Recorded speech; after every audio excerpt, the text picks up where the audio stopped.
Lanbide guztiketari buruz, dakaten iritzia ona da.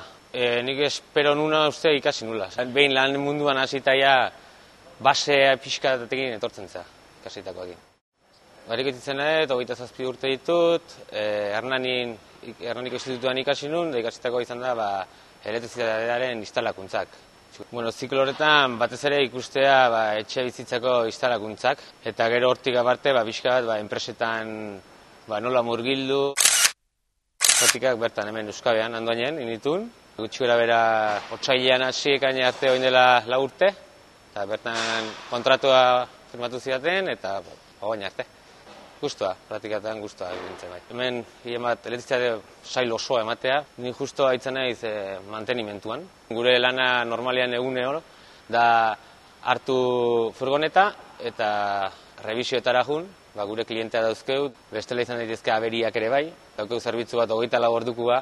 Nik ikasitako zikloan ez zeon eskarik. Baina gero behin lanea etorri nintzanean, horra direkta deitzen zaionan inorretzeon.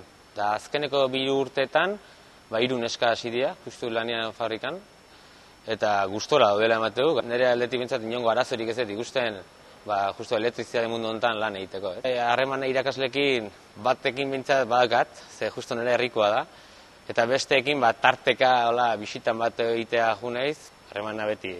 Ona izan zen bai klase garaian da bai guaine.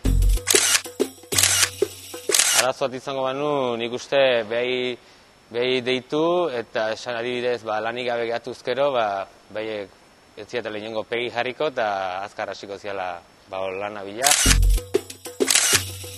Nirakida da klasekide guztiak lanean nahi dira. Bate edo bestek batxiloren dagoen eozin pertsonari gomendatuko nioke bai. Zikloen gabe lanean hastea pixka zailagoa dela, zerotik zatoz. Ni uste nire zikloekin irtera asko daudela, elektrizitatea nahiko sektore zabala da.